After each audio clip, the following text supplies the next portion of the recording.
E nós vamos conversar com o professor do Instituto de Economia da Unicamp, pesquisador do Centro de Estudos Sindicais e de Economia do Trabalho também da Unicamp, Márcio Postman.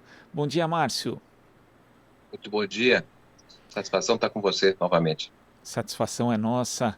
Márcio, e o prêmio Nobel, ou Nobel, né, conforme a pronúncia do freguês, de economia deste ano foi dividido entre o canadense David Carr, o americano Joshua Engrist e o holandês Guido Embens. Os três economistas que compartilharam o prêmio pelo uso de experimentos naturais para entender como a política econômica e outros eventos estão conectados. O David Carr foi condecorado por sua análise no mercado de trabalho e da economia, e suas pesquisas mostram que o salário mínimo não aumentava o desemprego. Esse prêmio, Márcio, ele acaba reconhecendo pesquisas que contrariavam boa parte da dogmática neoliberal vigente à época do início desses trabalhos ali na década de 1990? De fato, a concessão desse título a três professores, pesquisadores de universidades estadunidenses, revela, de certa forma, uma forma de olhar a realidade que destoa das teorias, das ideias que vêm sendo protagonizadas no chamado receituário neoliberal, perseguidos por muitos governos e até mesmo a própria Academia Real de Ciências.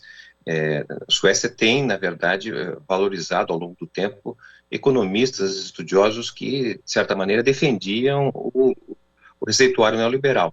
Me parece uma inflexão. Nós já tivemos, inclusive, há alguns anos, a premiação na forma de prêmio Nobel para economistas que estudaram a problemática da pobreza. Então, parece-me que esse reconhecimento revela uma mudança de posição da Academia de Ciências, olhando justamente mais a realidade do que as abstrações teóricas e modelos econométricos que apontavam resultados pelos quais a realidade não confirmou. Mas também eu gostaria até de destacar o fato que a própria Academia de Ciências Sociais, não é, ela tem concedido a premiação de prêmios Nobel geralmente para homens brancos, velhos, e que estão vinculados às universidades europeias, estadunidenses, não é? Enquanto a gente sabe que no âmbito sul-americano, não é?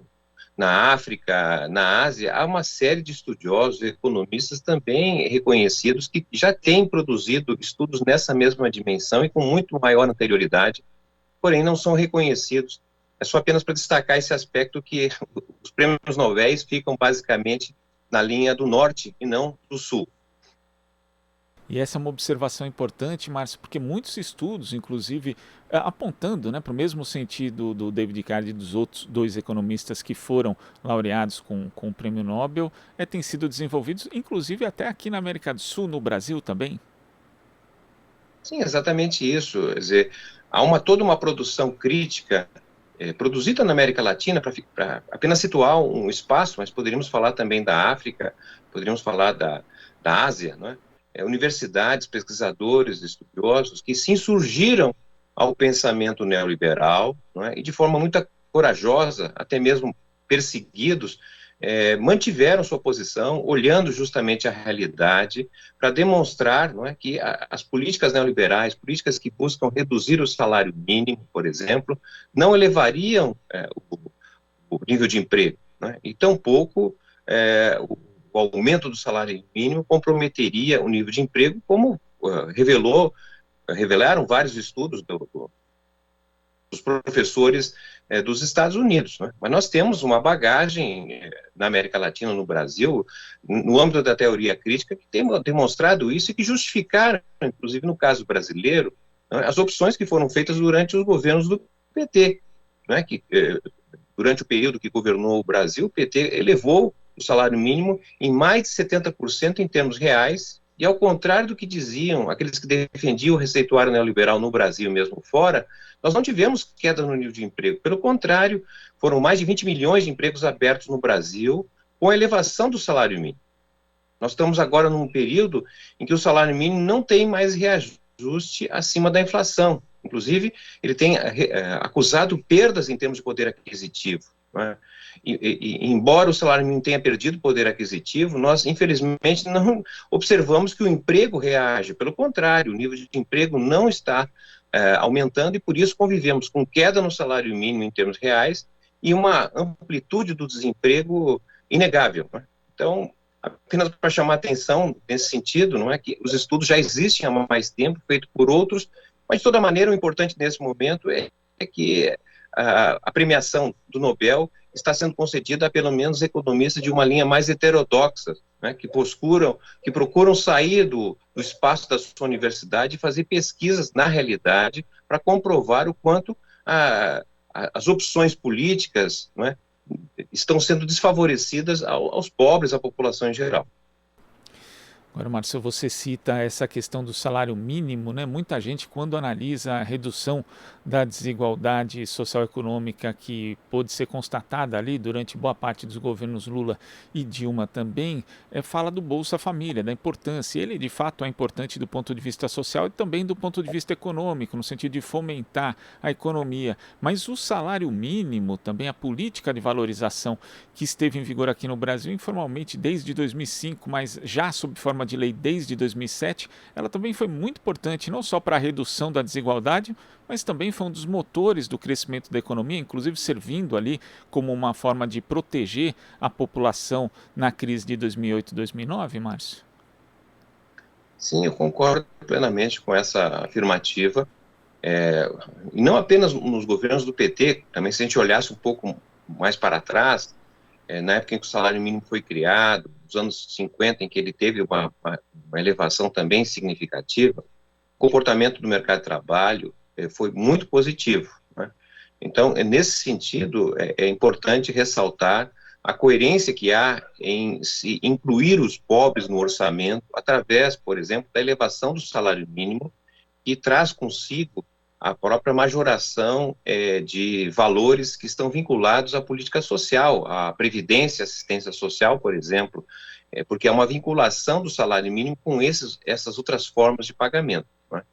Eu diria o seguinte também, aproveitando, se nós tivéssemos no parlamento, não é, atento a essas questões, né, seria muito interessante que o parlamento, pelo menos os deputados e senadores que votaram, não é, em favor da reforma trabalhista, da reforma previdenciária, que tem inclusive votado favoravelmente à não elevação do salário mínimo, revisasse suas posições, né, fizesse uma análise do que foi, na verdade, prometido, né, quando se disse que o salário mínimo não podia ter aumentos reais no Brasil, no período recente, quando precisou retirar direitos sociais e trabalhistas pela reforma trabalhista do governo Temer, ou mesmo quando foi inviabilizado praticamente a previdência para os mais jovens, desde a reforma feita no governo Bolsonaro, esses parlamentares precisam reavaliar, né, porque eles tomaram decisões em cima de teorias que não têm aplicação prática, que não permitem realizar aquilo que prometeram, né? Foi prometido que o corte de direitos sociais viria acompanhado de mais empregos no Brasil. E isso não é verdade. Seria bom momento que os nossos parlamentares tivessem oportunidade de se reposicionar, possivelmente de refazer, não é, um mal feito em função das reformas que foram aprovadas contra os trabalhadores e as trabalhadoras no Brasil. E nesse aspecto, Márcio, nós temos aí, tivemos a aprovação da reforma trabalhista e sempre que se considera, se debate isso, por exemplo, em meios, né, em veículos da mídia tradicional, vem um analista dizer que na verdade reformou pouco, precisa reformar mais ainda. Então o neoliberalismo tem sempre essa desculpa já no coldre ali, né? Você pega e saca na hora, se alguém disser que deu errado, fala não, é porque precisava ter liberalizado mais. Mas a promessa não era essa, né? O projeto acabado da reforma trabalhista, aquele que foi aprovado, se dizia que iam gerar tantos milhões de empregos, né? A cifra variava conforme o profeta da ocasião, mas isso não aconteceu. É necessário rever pontos da reforma trabalhista, até porque o mercado brasileiro hoje está muito precarizado e, no fim das contas, também isso afeta na questão do mercado interno, do próprio consumo, para melhorar a economia, Márcio? Certamente, eu diria que a revisão, né, do que foi feito dos governos Temer para cá é absolutamente necessária, até para que o país possa virar a chave do modelo econômico atualmente em curso, né? Nós estamos, na verdade, assentados numa proposta de economia que se orienta basicamente para o exterior, né? O Brasil precisa exportar e, portanto, o mercado interno tornou-se cada vez mais secundarizado.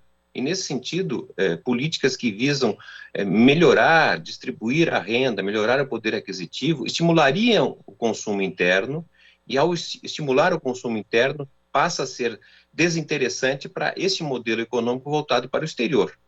Então, logo, todas as medidas que podem reduzir custos para que o Brasil possa exportar mais para atender o mercado externo têm sido adotadas no período recente. Ocorre que essa opção, né, tem feito ricos ficarem mais ricos e pobres ficarem mais pobres, né, a tal ponto dos ricos terem transferido cada vez mais somas de riqueza, né, para depositar em outros países, paraísos fiscais, para não pagar impostos, né, como tem sido revelado recentemente. A mudança da chave do modelo econômico, que permitiria o Brasil voltar, na verdade, crescer de forma sustentada a partir da expansão do mercado interno, porque ao expandir o mercado interno, ele passa a pressionar a produção nacional para atender justamente o mercado interno. Se nós não temos demanda, porque os salários não crescem, porque os direitos não são generalizados, né, o que acontece é que a produção, ao invés de ir para o mercado interno, vai para o mercado externo.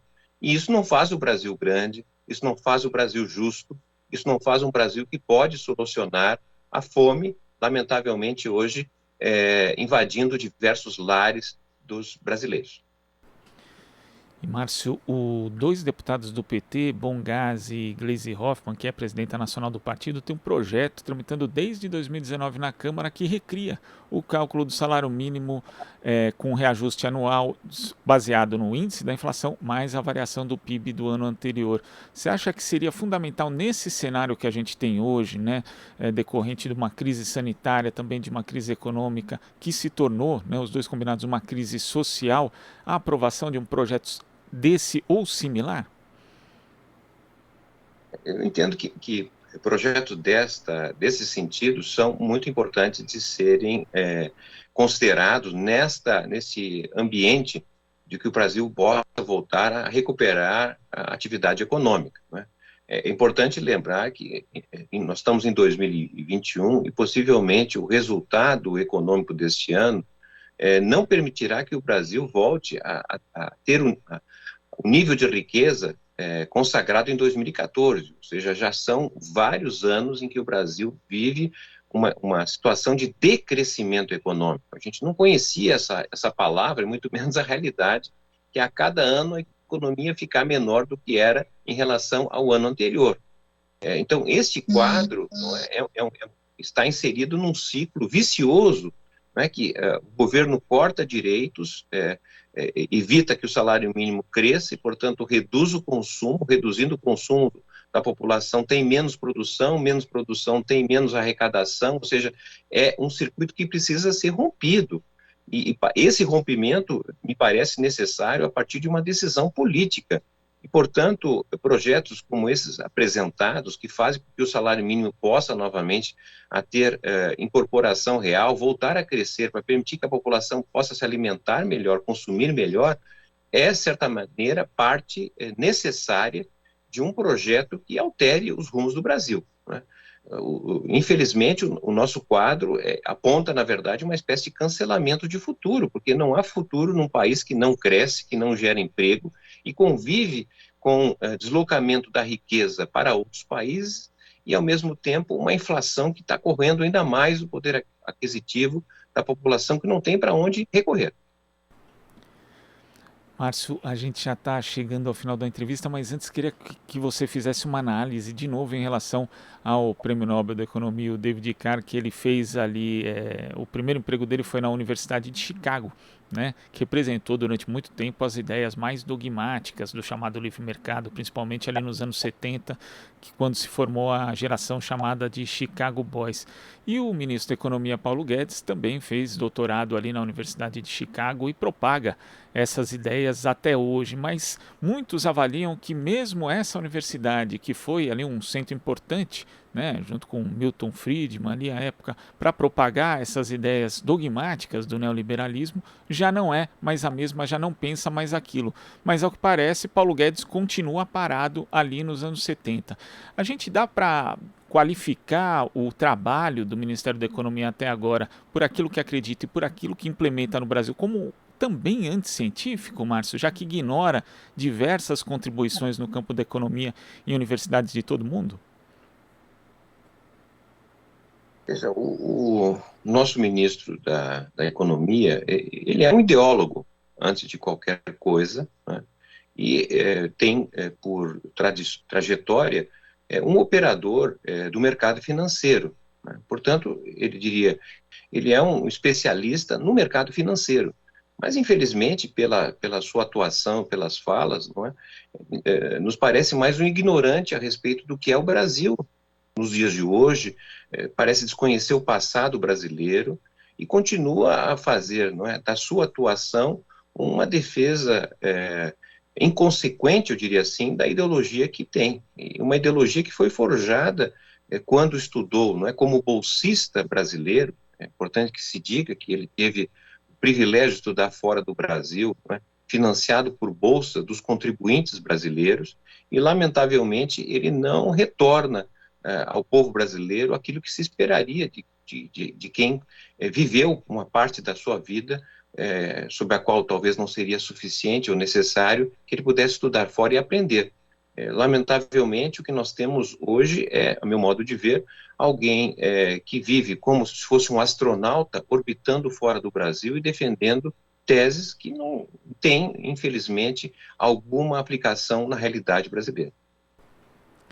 Márcio, muito obrigado pela sua participação aqui no Jornal Brasil Atual, em pleno feriado. A gente agradece demais e até a próxima. Até a próxima, Glauco. Um abraço.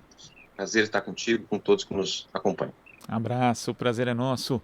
Conversamos aqui com o professor do Instituto de Economia da Unicamp, pesquisador do Centro de Estudos Sindicais e de Economia do Trabalho também da Unicamp, Márcio Postman.